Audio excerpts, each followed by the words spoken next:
మొహమ్మద్ షాజాన్ బాషా గారు. నమస్తే అధ్యక్ష. నేను డిమాండ్స్లో నిన్న ఎండోమెంట్ కమ్ వఫ్ ఇష్యూలో మాట్లాడాలనుకున్నాను, టైం మాట్లాడలేకపోయాను. వాస్తవం ఏమంటే ఈ వఫ్ కానీ ఎండోమెంట్ ప్రాపర్టీస్ కానీ 1958లో సర్వే చేశారు అధ్యక్ష. సర్వే చేసినప్పుడు దానికి ఒక టైటిల్ డీడ్ ఇచ్చారు అధ్యక్ష. టైటిల్ డీడ్ ఇచ్చి దాని తర్వాత గెజిట్ నోటిఫై చేశారు అధ్యక్ష. గెజిట్ నోటిఫై చేసి మళ్ళీ కన్ఫర్మేషన్ గెజిట్కి 1 year స్పాన్ ఆఫ్ టైం ఉంది అధ్యక్ష. ఆ 1 year స్పాన్ ఆఫ్ టైంలో ఎవరైనా అబ్జెక్షన్స్ ఉంటే అబ్జెక్షన్స్ ఫైల్ చేయొచ్చు అధ్యక్ష. అప్పుడు అబ్జెక్షన్స్ ఫైల్ చేయడంలో ఈరోజు అన్నెసరీగా ఎండోమెంట్ ప్రాపర్టీస్ కానీ వఫ్ ప్రాపర్టీస్ కానీ కోర్టులో వేసి దానికి తప్పుదోవ పట్టిస్తున్నారు అధ్యక్ష. దానివలన ఇది రాబోయే తరాల మన పిల్లల అసెట్స్ మిస్అప్రాపరేషన్ అవుతున్నాయి అధ్యక్ష. దీనికోసం ఒక క్లియర్ కట్గా ఒక చట్టం తీసుకురావాలి అధ్యక్ష.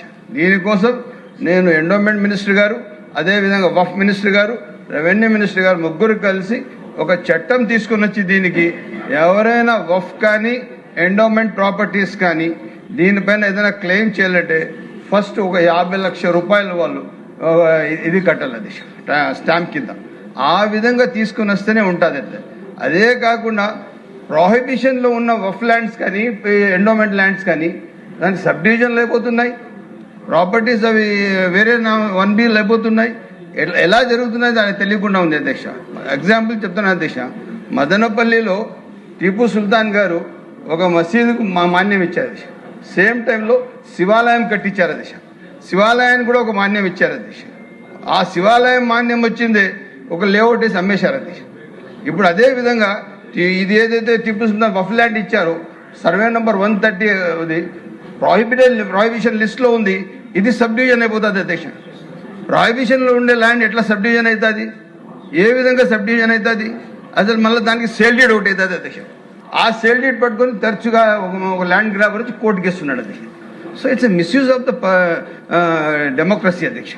సో ఇట్లా దానికి క్లియర్ కట్గా ఒక చట్టం తీసుకురావాలి అధ్యక్ష. ఎందుకంటే this is asset of the public.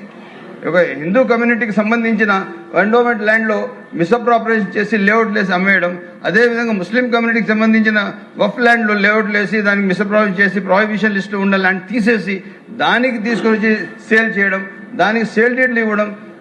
Registration department ఇట్లా సేల్ తీసుకుంటుంది. అసలు దానికి clear cut the land is classification of land is దేవాదాయంలో ఉండే ల్యాండ్ ఎట్లా రిజిస్ట్రేషన్ అవుతుంది? సో అందుకోసం దీనికోసం ఒక క్లియర్ చట్టం తీసుకురావాలని చెప్పి నేను మీ ద్వారా గౌరవ మంత్రులు కోరుతున్నాను అధ్యక్ష. నమస్తే అధ్యక్ష. మద్దిపాటి వెంకటరాజు గారు.